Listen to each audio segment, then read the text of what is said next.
우리 모두의 취업 백서 취중 잡담은 IMC 플러스와 함께합니다.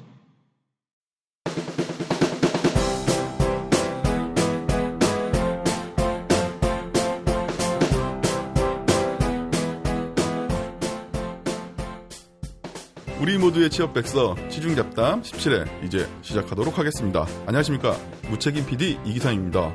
그리고 저의 짝꿍 취업 전문 기자 톰 리 부장님과 함께하고 있습니다. Hi Tom, how's it going? Yo baby, turn it up.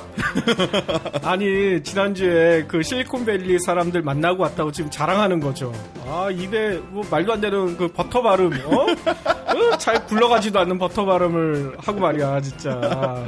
오늘 좀 시작부터 격하게 이게 또 반응을 하시는데요. 그러니까 나만 빼고 가니까 그렇지.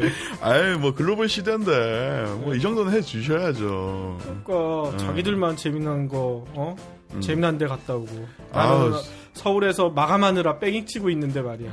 저 이제 지스타 가가지고 지금 뛰어다녔어요. 인터뷰하느라고. 아유, 뭐 저희는 이렇게 뭐 현장에서 뛰어다니면서 취재를 하고 있었는데 부장님께서는 지난 한 주는 어떻게 보내셨는지. 그러니까 나는 특집을 2개나 막았다니까요. 수능 특집에 지스타 특집. 죽는 줄 알았어요, 진짜. 야, 근데 특집을 2개나, 이거 한 면 전부 다 이게 한 바닥을 다 쓰시는 거잖아요. 한 면이 아니지. 아, 몇 장이네? 수능은 특집판으로 해가지고 32피가 아예 따로 나왔고, 지스타는 1면부터 해가지고, 안에 내지에 4면, 5면을 했는데, 물론 나 혼자 다 한 건 아니긴 하지만, 이게, 총괄을 해야 되고, 모든 후배들 기사를 챙겨야 되고, 특히 수능이나 지스타 1면은 다 내가 썼잖아요. 아이고. 수능 요번에 어려웠다는 것도 내가 제일 먼저 맞췄잖아. 아, 어려운 게 아니라 쉬웠다는 거. 나 헷갈린다. 아니, 본인이 쓴 것도 헷갈려해. 그러니까 머리가 지금 왔다리 갔다리 하고 있습니다. 네. 아유, 뭐 고생 많이 하셨어요. 아니, 그러니까 이 PD는 지난주에 뭐 했어요? 저도 지스타 뭐 특별 취재? 네, 기자는 아니지만, 네, 지스타 취재하느라고 좀 바빴고, 그리고 제가 얼마 전에 김장 행사 크게 한번 했었잖아요. 아, 광화문에서 했던 거? 네네네. 그거 이제 행사 마감 보고서. 네, 그거 쓰느라고 좀 바빴어요. 그렇죠. 보고서 뭐 어떻게, 이 PD야 여러 번 써봤잖아요. 벌써 몇 년째 보고서 쓰고 있을 텐데. 제가 뭐, 보고서 자판기라는 소리는 듣기는 하는데, 보고서는 매번 쓸 때마다 좀 어려운 것 같아요. 그래요? 벌써 10년 이상 써왔는데 뭐 그냥 눈 감고도 쓰는 거 아니에요? 발로도 쓰고? 네, 눈 감고 쓰면은 오타가 나고요. 발로 쓰면 파워포인트로 작업을 해야 되기 때문에 발로는 못 써요. 아, 그렇군요. 그리고 이게 뭐 고객사 컨디션이라든지 아니면 행사의 그런 내용에 따라서 뭐 보고서는 같은 고객사라도 매번 바뀌어서 작업을 해야 되고, 그리고 또 이 보고서라는 게 성인이 보는 거긴 하지만 초등학생도 보고 이해할 수 있을 정도로 직관적으로 써야 되기 때문에 매번 쓸 때마다 새로운 보고서를 쓰는 그런 느낌이에요. 그러겠네요. 매번 상대하는 클라이언트들이 다 다르기 때문에 그 클라이언트 상황도 맞춰줘야 되고 힘들 것 같기는 하네요. 네네. 아무튼 오늘은 뭐 이 PD한테도 좀 도움되는 얘기일 것 같아요.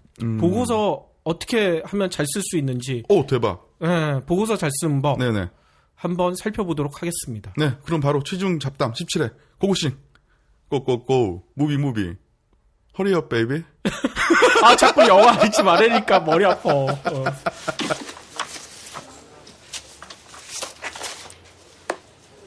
재무팀에서 결제 완료된 TF 보고서를 왜 다시 보고 계십니까? 뭐 잘못됐습니까? 좀 장황하네요. 좀 더 깔끔하게 써야 합니다. 장황하다고요? 그래요. 어떤 점이 그렇습니까? 비전문적인 용어들이 꽤 많기도 하고, 무엇보다 이걸 장백기 씨가 진행하는 사업이라고 생각했다면 훨씬 더 주체적으로 이해했을 겁니다. 그래야 문장을 리드할 수 있어요. 그렇지 않으면 이렇게 장황해지는 거죠. 예, 잘 알겠습니다. 잘 모르겠죠? 이 조팡매야.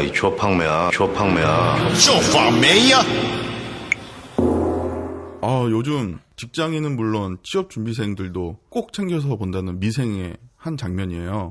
네, 지난주 보셨나요? 저는 만화책밖에 안 봤어요. 드라마가 더 재밌다는 얘기가 있어요. 네네.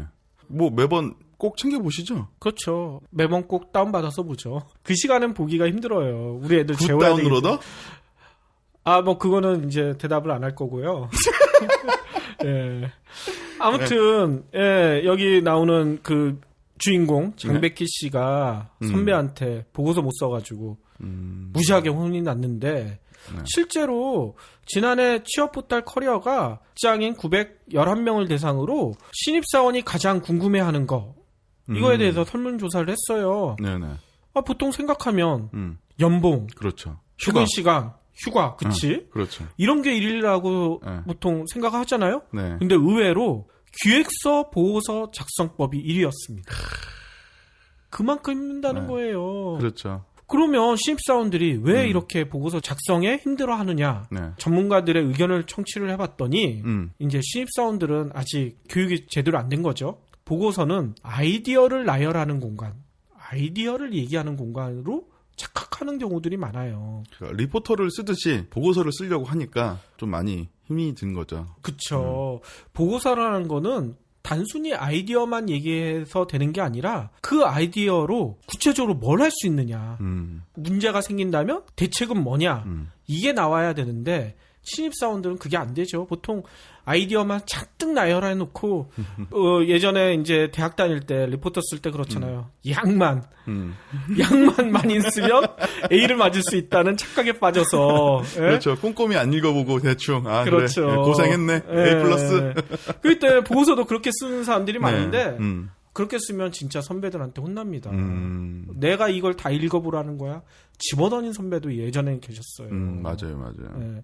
그렇기 때문에 보고서는 아이디어에 대한 구체적인 실행 방법 네. 아니면 대안 이런 것들을 논리적이고 구체성 있게 또 짤막하게 요약하는 게 비법인데 맞아요. 요즘 저희 고객사들도 보고용 페이퍼는 페이퍼인 거고 한 장으로 요약을 해서 달라고 하더라고요. 그렇죠. 그러니까 더 힘들어요. 예. 그렇기 때문에 보고서 쓰는 게 만만치가 않습니다. 맞아요. 예.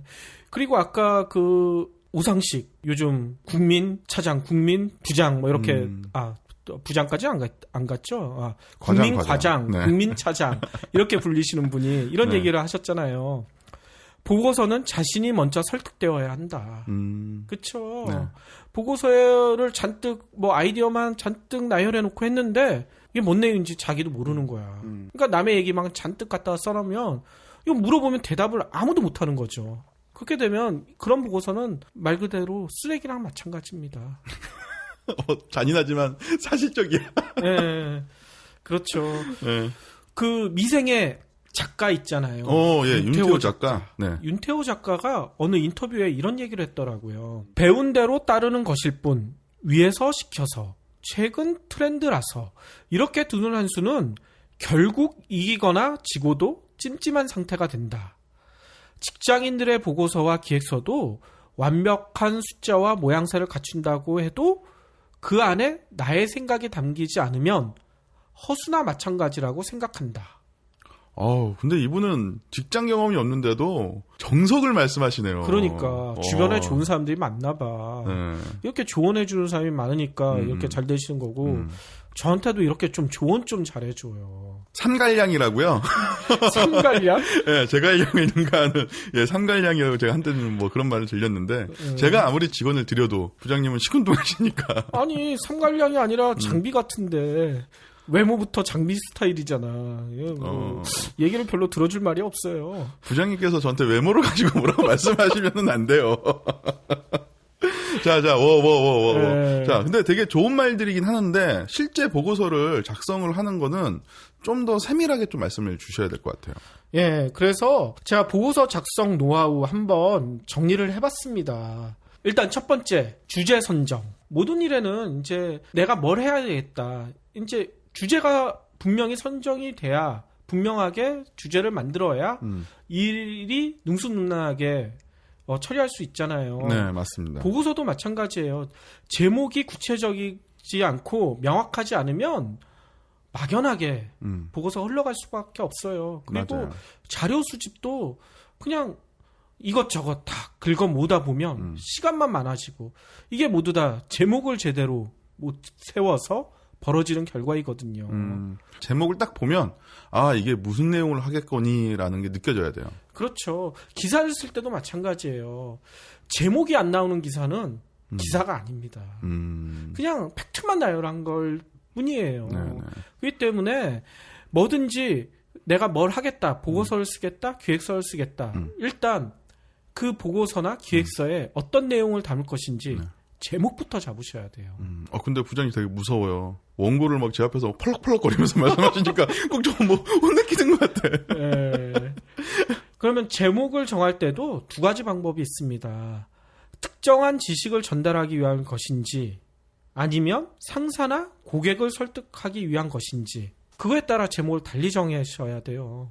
그러니까 누가 보느냐에 따라서 그렇죠. 보고서가 상사한테 보고를 하는 내용이라고 하면 그 상사의 취향에 맞게 그렇죠. 그 상사가 가장 쉽게 이해할 수 있도록 예, 그렇게 맞습니다. 정리를 하면 되겠네요. 예. 그래서 이 둘째 노하우도 그거와 비슷하게 연결이 됩니다. 네. 일단 둘째, 독자에 대한 분석. 이게 중요해요. 그러니까 우리가 그 취중답담하면서 가장 밀고 있는 용어가 또 나오잖아요. 네? 역지사지. 네, 그렇죠. 보고서를 보는 사람이 누구인지, 네. 그리고 이 보고서가 한 사람만 보고 끝내는지, 아니면 위에 뭐 대리, 과장, 차장, 더 나아가서 뭐 사장, 회장한테까지 올라가는지, 그거를 미리 파악을 해야 돼요. 그래서 어느 사람들이 공유하는지를 미리 파악을 해서 그거에 맞게 쓰셔야 됩니다. 바로 위 대리한테만 보여주고 끝나는 거나, 위에 회장까지 갈 리도 없겠지만 부장 부장한테까지 가는 거랑 네. 형식도 달라져야 되겠죠. 그렇기 때문에 누가 보고서를 보는 주체인지 그거는 반드시 파악하셔야 되고요. 셋째, 자료 수집. 네. 자료 수집이 중요하죠. 이 자료가 정확한 건지 이게 혹시 오류는 있는 게 아닌지 이런 파악들을 반드시 하셔야 되는데 일단 자료의 소스가 신뢰할 만한 곳인지 네. 이거 잘못된 그냥 인터넷에 있는 또 블로그에 있는 뭐 이런 것들 긁어다 썼다가 지식인 아니 그래도 지식인은 어느 정도 검증된 것들이 좀 네. 올라와 있고 한데 요즘 블로거들 보면 그냥 아무 숫자나 그냥 갖다 붙이고 네. 그러니까 어디서 듣도 보도 못한 얘기들 뭐 하시는 분들도 있으셔서 네. 그런 거는 좀 지양하시는 게 좋아요. 특히 보고서에는 어느 정도 이제 그 연구기관이라든지 대학이라든지 이런 데서 나온 자료를 인용하시는 게 가장 좋고요. 그다음에 자료의 출처도 좀 편향되면 안 됩니다. 한 곳에 뭐 대학에서 나온 것만 갖다가 쓰거나 아니면 신문 자료만 갖다 쓰거나 이러면 좀 편향되기가 쉬워요. 그러니까 여러 군데 자료들을 소팅하는 게 좀 중요할 수가 있고요.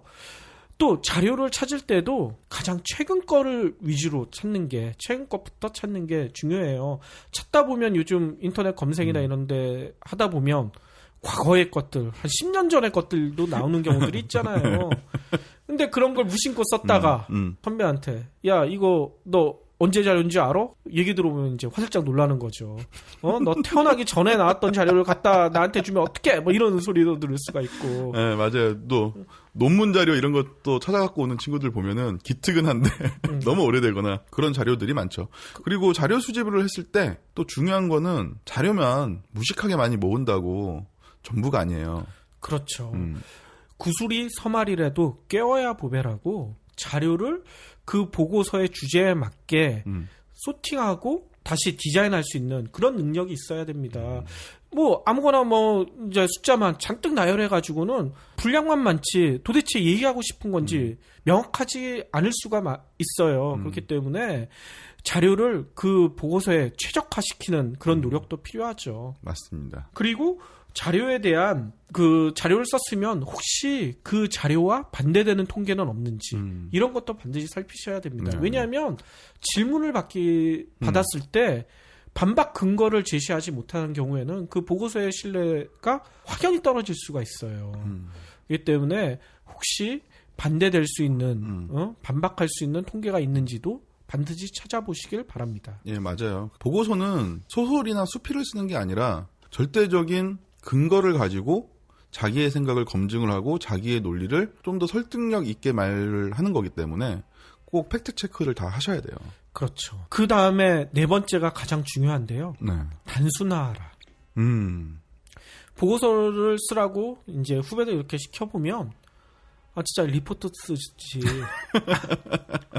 한 2-30장 써오는 친구들도 많아요. 그 누가 읽어봅니까 그거를. 바빠 죽겠는데. 응?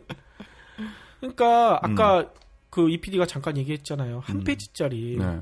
예전에 한 페이지짜리 보고서 그 스티브 잡스도 얘기를 했었었고 여러 사람들은 보고서 긴 거 절대 제대로 된 게 아니다 얘기하시는 분들이 많았잖아요. 네. 스티브 잡스가 이런 얘기를 했다고 그러더라고요. 말 한두 마디로 전할 수 있는 아이디어를 20개짜리 슬라이드로 만드는 것은 낭비다. 맞네요. 쓸데없이 자료만 많은 거예요. 이러면은 이건 낭비라는 얘기죠. 이거는 다 필요 없다는 얘기죠.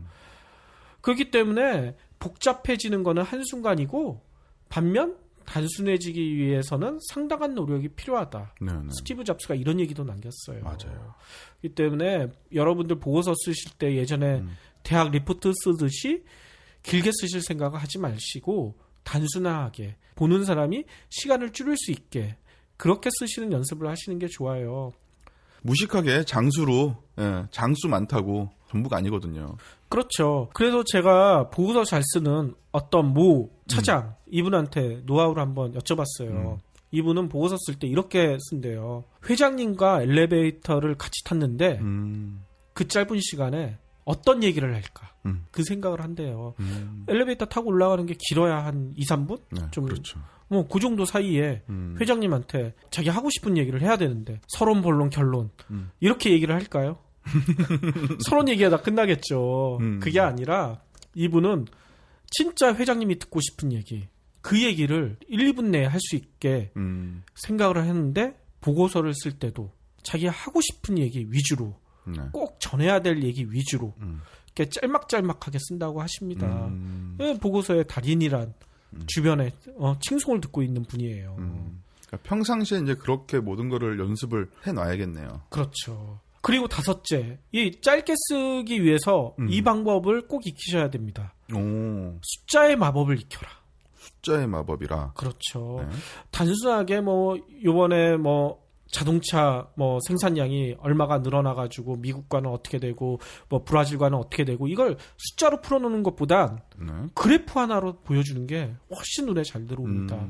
표 하나 만들어주는 게 네. 훨씬 잘 들어와요. 그렇기 때문에 아까 얘기했던 그 데이터 자료 잔뜩 꿰가지고 뭐 나열하는 게 아니라 그거를 한눈에 들어올 수 있는 도식화할 수 있는 그런 노력이 필요해요. 그러니까 프레젠테이션 하실 때 보면 도표들 많이 쓰시잖아요. 네네. 그것도 이제 일반인들을 할 때 보면 도표에도 숫자가 잔뜩 들어가 있어요. 그러니까 보이지도 않아요. 가까이 가서 보지 않으면. 근데 스티브 잡스나 이런 프레젠테이션의 규제 이렇게 불리시는 분들이 만든 도표 같은 거 보세요.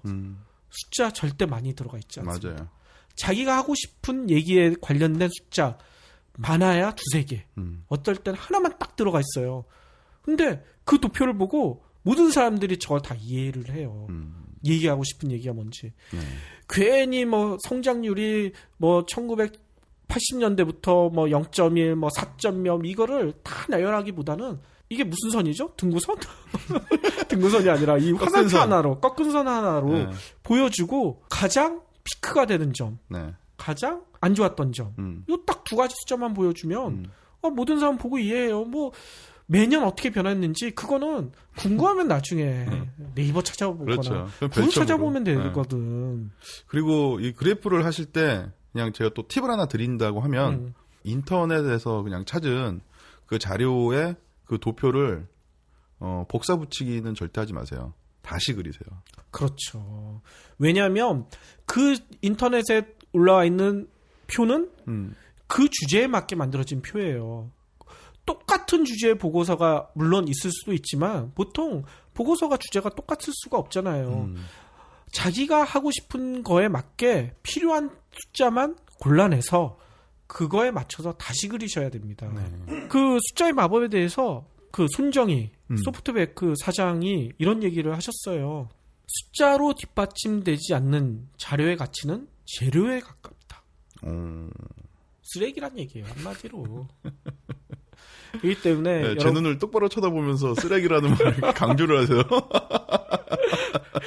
그렇기 때문에 여러분들도 보고서 쓰실 때 이런 숫자, 도표, 그래프들을 적절히 활용하는데 이게 또 너무 남발하면 오히려 더 눈만 산만하게 할 수 있으니까 필요한 것들 적절하게 골라내는 그런 능력들을 키우셔야 되고요. 6번째, 우리가 그 보고서 처음 얘기했었을 때 잠깐 언급한 건데요. 개선책을 넣어라. 보고서에 신입사원들이 가장 많이 하는 그 오류인, 실수인, 아이디어만 남발해서는 안 됩니다. 팩트만 남발해서는 안 돼요. 네네. 예를 들어 주말에 비가 내렸기 때문에 판매량이 떨어진 것으로 보인다. 그래서 뭐 어쩌라고. 이렇게 보고서 쓰는 거는 진짜 쓰레기입니다. 네? 맞아요. 그래서 판매량이 떨어질 거기 때문에 네. 어떻게 해야 된다. 네. 이런 얘기가 있어야 돼요. 대안이 있어야 돼요. 갑자기 10년 전에 저희 팀의 팀장님께서 하신 말씀이 생각이 나네요. 아, 뭐라고 하셨어요? So what? 뭐 어쩌라고? So what? 영어 어려운 것도 아니야. 잊어버리지 마. 예, 맞습니다. 아, 추억 돋네. 추억 돋아. 예, 여러분들도 이 취중 잡담 들으시는 여러분들도 보고서 쓰실 때는 꼭 so what, 핫? so what, so what, 네. 발음이 안 좋아요. 예. 그거를 항상 생각하시길 바랍니다. 네. 예. 그리고 7번째, 구성에도 신경을 써야 되는데요. 일단 보고서 보통 쓰시는 분들 얘기를 들어보면 서론, 본론, 결론, 대학들 리포트 쓰는 식으로 보통 그렇게 쓰세요. 네. 그러니까 이게 길어지는 거예요. 그렇죠. 네. 일단 보고서는 짧은 시간 내에 자기가 하고 싶은 얘기를 빠르게 전해야 되기 때문에 이 서론, 본론, 결론 이거에서 좀 벗어나실 필요가 있어요. 미생에서 그 장그래가 그런 얘기를 했잖아요. 지도를 들고 우리가 보통 생각하기에 이제 북쪽이 위쪽이고 남쪽이 아래쪽이고 보통 지도를 들면 뭐 아시아, 북아메리카 이쪽이 위에 있고 아프리카, 호주, 남아메리카가 밑에 있고 보통 이런 식으로 지도를 보잖아요. 네. 그렇게 보면 실제로 호주나 이런 게 잘 보이지가 않습니다. 거의 위만 보여요. 근데 지도를 한번 거꾸로 놓고 보세요. 호주가 가장 중앙에 보여요. 오. 장그래가 그 얘기를 했거든요.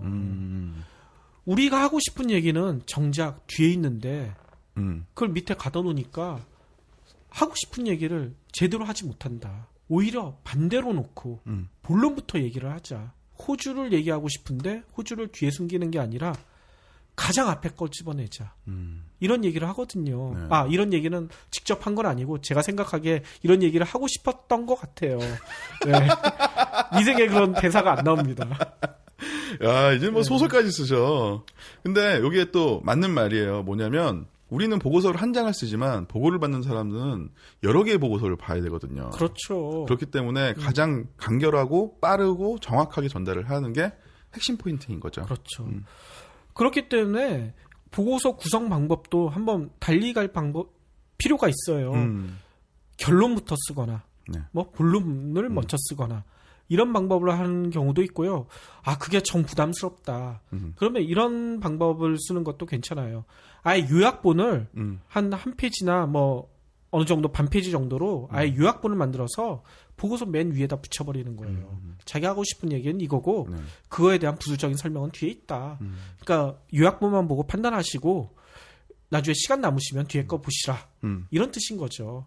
이런 톱다운 방식의 보고서도 요즘 많이 곽강을 받고 있습니다. 그러니까 여러분들도 요것도 한번 연습을 해보시는 게 좋을 것 같다는 생각이 들어요. 그러니까 어떤 건지 잘 모르시겠으면 뭐 셀이나 LG 이런 연구소에서 그 연구 자료가 있어요. 그 쉽게 다 다운 받을 수가 있는데 그 연구 보고서는 앞쪽에 요약본을 넣죠. 그렇죠. 네, 그걸 한번 확인해 보시면 좋을 것 같아요. 예. 그리고 8번째, 용어 선택을 주의해야 합니다.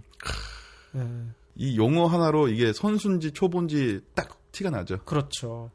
일단 직장인이라면 자기가 속한 사업군이 있을 거 아닙니까? 네. 비즈니스가 있을 거 아닙니까?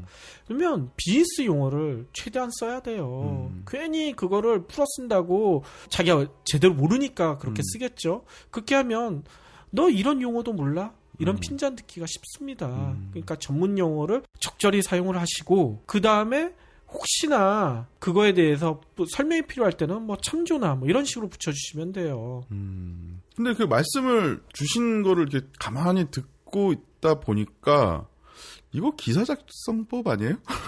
네. 다를 게 없는데? 원래 기사를 쓰는 거나 네. 보고서를 쓰는 거나 마찬가지예요. 수습 기자들 들어오면 이런 얘기를 하거든요.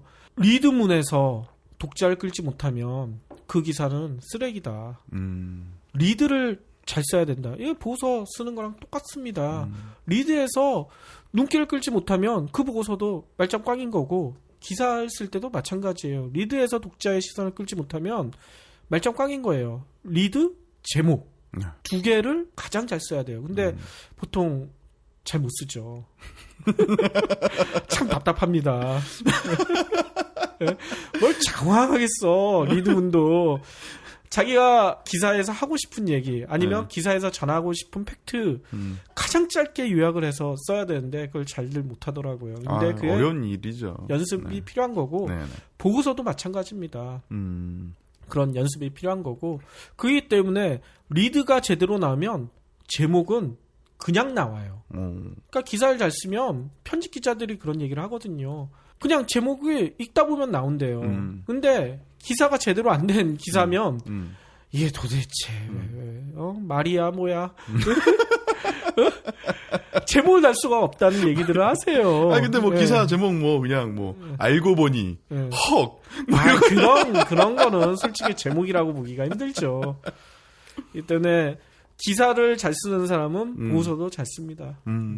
그래서 제가 이렇게 8가지 이제 노하우를 보고서 잘 쓸 수 있는 노하우를 알려드렸는데요. 네네. 그래도 조금 궁금하실 거예요. 그러면 실제로 어떻게 해야 되는 거냐. 간단한 사례를 하나 들고 나왔어요. 아까 인트로에서 미생 11회 장백기가 선배한테 혼나는 장면이 나왔잖아요. 근데 왜 혼났는지 네. 미생 보신 분들은 아마 아실 건데 여기서 대충 한번 읽어드리겠습니다. 장백기가 선배한테 올렸던 보고서예요. 일단 제목이 중동 항로와 관련된 특이사항. 그리고 밑에 이런 얘기가 들어있어요. 이슬람 최대 명절 중 하나인 라마단이 지난 8월 18일에 끝났습니다. 따라서 중동 항로의 거래량과 실제 적재 비율이 다시 늘어날 것으로 보입니다. 라마단 직전이 실제 적재 비율은 95%에 육박했습니다. 또한 중동항로 선사협의체에서는 2012년 7월 중 컨테이너당 $300의 성수기 할증료를 부과할 예정이었으나 이를 유예했습니다. 이게 몇 줄이에요? 제목까지 치면 한 6줄에 걸쳐서 뭔가 좀 장황하네요. 장황하게 보고서를 올리니까 선배가 열의를 받죠. 이거 언제 읽고 있어요? 저도 열받을 것 같아요. 뭐 끝났습니다. 보입니다. 유예했습니다. 그렇죠. 이거 굳이 필요가 없는 얘기거든요. 이거는 기사를 쓸 때야 당연히 이런 식으로 쓰거나 기사에서는 뭐 씁니다 이렇게는 안 쓰니까 뭐 소설을 쓰거나 수필을 쓰거나 뭐 이런 거 쓸 때는 당연히 이렇게 써야 되겠지만 이거는 가장 짧은 시간에 바쁜 비즈니스 시간에 읽을 수 있게 써야 되는 거기 때문에 가장 짤막하게 써야 되거든요. 그래서 아까 이 PD가 지적하신 대로 했습니다. 입니다. 이런 거 다 필요가 없어요. 그냥 했음, 함 이런 식으로 쓰면 되고 또 우리나라 말에 독특한 조사 있잖아요. 의 이게 물론 있으면 편하긴 해요. 근데 굳이 이가 없어도 한국 사람이면 다 합니다. 이게 을이 안 붙었다고 을 들어갈 자리 모르는 사람 없어요. 네? 예, 맞아요. 그리고 이런 게 있어요. 좀 애매하게 뭐 예정입니다. 근데 우리나라가 또 보고서는 또 윗사람이나 뭐 이렇게 컨펌을 받아야 되는 거니까 반말처럼 들릴 수도 있어요. 이거 자르면. 근데 그럴 때는 그냥 가감 없이 뭐뭐 할 예정. 그쵸. 마침표. 끝. 네. 그렇게 쓰면 되고 또 제목도 보면 너무 길어요. 맞아요. 중동 항로와 관련된 특이사항. 이거 어떻게 줄일 수 있을까요? 이거요? 와 뺄 수 있고요. 네. 그 다음에 특이사항은 이슈로 줄일 수 있을 것 같아요. 그러면 중동 항로 관련된 이슈? 네. 그냥 뭐 근데- 관련 이슈? 관련된 이슈? 관련 이슈. 관련 이슈. 네. 중동 항로 관련 이슈. 뭐 그렇게 해도 크게 무리는 없지만 더 줄일 수도 있어요. 그래요? 관련 아, 그거 빼도 되겠네요. 빼도 네. 되죠. 중동 항로 이슈. 얼마나 간략해요. 중동 항로 이슈인데 중동 항로와 당연히 관련됐다고 생각해야겠지. 관련자 없다고? 네. 이게 중동 항로와 이슈가 전혀 연결 안 된다고 생각하는 사람은 없을 거 아닙니까? 아, 우리는 좀 파격적으로 이슈 관련 중동 항로.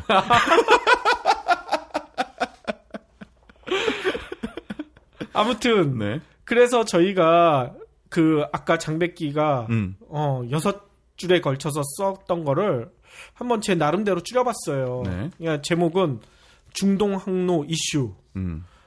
그 다음에 라마단 가로 열고 2012년 7월 20일에서 8월 18일 가로 닫고 종료에 따라 중동 항로 물동량 및 소성률 회복이 예상됨. IRA가 7월 중 적용 예상했던 PSS 가로 열고 $300 슬러시 톤 뭐 이 수치가 있습니다.를 유예함. 딱 두 줄로 끝나요. 그렇네요. 그러면은 근데 제가 좀 무식하잖아요. 네. 소속률은 뭐예요? 실제 적재 비율을 얘기하는 겁니다. 아, 이게 아까 말씀하셨던 네. 그 전문 용어. 그렇죠. 전문 용어가 있어야 되고요. 여기서도 보면 $300의 성수기 할증료.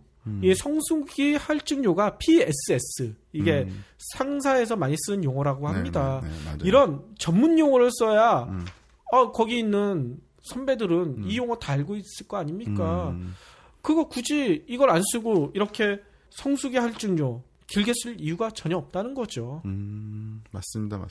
오히려 전문 용어가 직관적으로 받아들일 수 있기 때문에 전문 용어를 쓰는 게 더 좋아요. 그렇죠. 그러니까 우리 같은 경우에는 RSVP 했어? 전화 돌렸니? 뭐 이런 얘기거든요. 릴리즈 했어? 전문 용어가 아니잖아요. RSVP가 전문 용어죠. 그냥 일반적으로 쓰는 거 아니에요? 아, 이거 모르는 사람들도 많죠. 아, 그런가?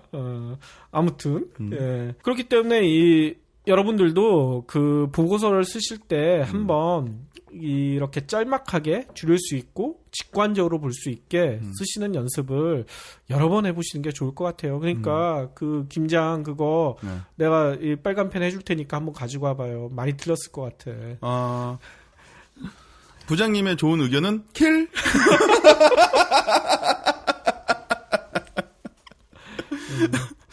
전문 용어 썼죠? 킬이 전문 용어였군요. 예. 네, 킬은 쉽게 풀어서 말씀을 드리면 아웃 뭐 이런 뜻이에요. 예, 알겠습니다.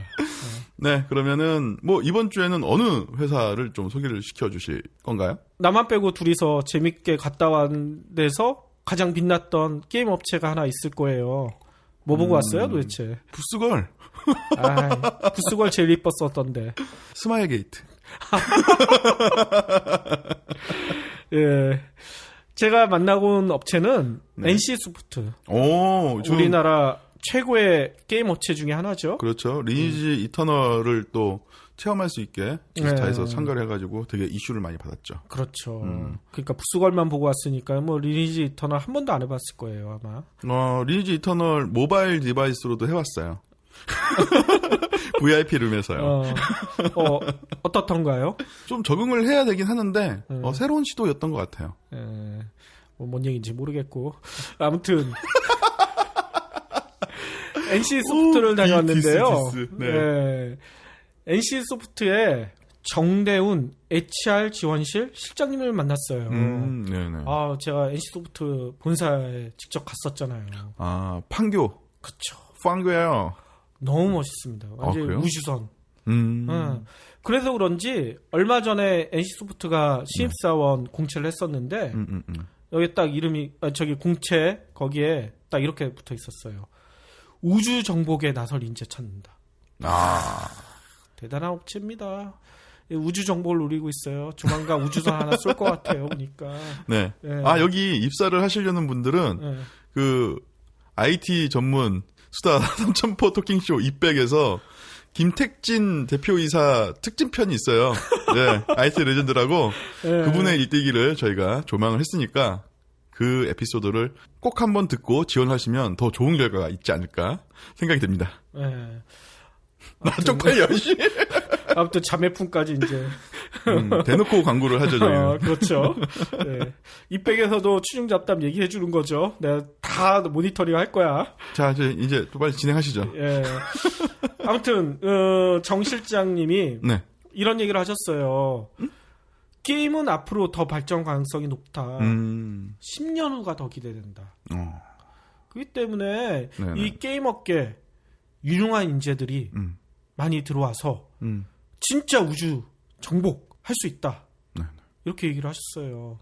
부장님 말씀하니까 되게 뭐 신뢰가 된다는 얘기죠? 네, 또 뭐라고 말씀하셨죠? 그다음에 그러시면서 그 정 실장님이 구직자들 아무래도 취업 힘들어가지고 네. 고민하시는 분들한테 좋은 조언의 얘기도 해주셨습니다. 첫 직장의 규모가 작더라도 실망하지 않고 포기하지 않으면 기회는 언제든 찾아온다. 이런 얘기를 하셨는데요. 직접 한번 들어보시면 좋을 것 같습니다.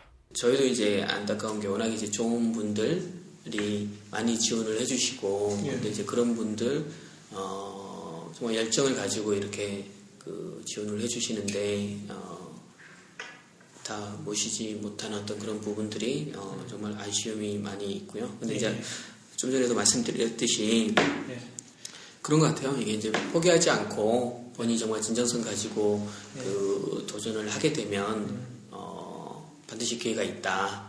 꼭 그게 이제 NC가 아니더라도 지금 이제 뭐 첫 직장 그 본인이 이제 목표로 하는 회사나 이런 거 가지 못한다고 하더라도 거기에서 이제 좌절할 게 아니라 오히려 뭐 규모가 작으면 작은 대로 더 많은 본인이 얻을 수 있는 게 있을 수 있거든요. 오히려 짜여진 이런 또 규모가 큰 곳에서는 어떤 많은 다양한 어떤 경험들이라든지 이런 걸 할 수 없는 또 한계가 있을 수 있는데 오히려 뭐 그런 곳에서 더 많은 경험, 더 이제 더 많은 도전을 할 수도 있고 그게 이제 또 본인한테 그 쌓여서 다시 본인이 더 이제 한 발짝 앞으로 나갈 수 있는데 분명히 도움이 될 거다라고 생각이 되고요. 특히 NC 같은 경우는 그런 인재들 이렇게 많이 찾고 있고 더욱이 이제 이 게임 업계라는 속성이 또 그렇고 그래서 뭐 좌절하지 않고 계속 오히려 도전하는 거, 도전하지 않는 것보다 끊임없이 어떤 도전하는 거. 설령 뭐 한두 번 이렇게 좌절하더라도 도전하는 그런 정신 자체, 그런 그 레코드 자체가 분명히 그 본인의 어떤 경력에 도움이 될 거라고 생각됩니다. 저도 첫 직장은 되게 뷰티크 에이전시였거든요. 네. 작은 곳에서 1년 정도 생활을 하다가 더 큰 회사로 저희 이직을 했었어요. 그러니까 저랑은 반대예요. 저는 큰 공기업에 있다. 점점 작아지는 것 같아. 네. 그러니까 사람 말을 끝까지 들어야 된다고. 작은 회사에서 일하다가 경력직으로 큰 회사들을 이렇게 막 이직을 하고 다니다가 지금 작은 사무실에서 혼자 일을 하고 있죠. 어찌됐건 뭐 그때나 지금이나 똑같은 건 이런 것 같아요. 신입으로 큰 회사를 들어가는 것보다 경력직으로 큰 회사를 들어갈 수 있는 확률이 더 높다는 거. 그렇죠. 네. 우리가 그 몇 회에서 얘기했었죠. 그 삼성 채용제도 변화. 거기서 가장 핵심은 그거잖아요. 앞으로 신입으로서는 삼성 들어가기 힘들어진다. 어떻게든 경력을 쌓아서 그 다음에 삼성 들어가야 된다는 얘기를 해드렸는데 삼성이 그렇게 되면 뭐 모든 기업이 거의 다 쫓아하니까 앞으로는 어떻게든 경력을 쌓아서 좀 더 큰 회사, 좀 더 나은 직장으로 옮길 수 있는 그런 현명함을 갖추시는 게 좋을 것 같습니다. 네네. 그러면 여러분 끊임없이 노력을 하시고 포기하지 마시고 저희는 2부에서 다시 찾아뵙겠습니다. 수고하셨습니다. 뭘 또 수고를 해. IMC 플러스의 팟캐스트 재미있게 즐기시나요? 팟캐스트는 여러분의 관심과 사랑으로 제작되고 있습니다. 재미있으시다면 팟빵에서 구독하기, 별점 주기, 좋아요 누르기, 다운받기, 댓글 달기를 부탁드려요. 1분도 안 걸리는 여러분의 정성으로 힘을 내어 더욱 재미있는 팟캐스트를 제작하겠습니다.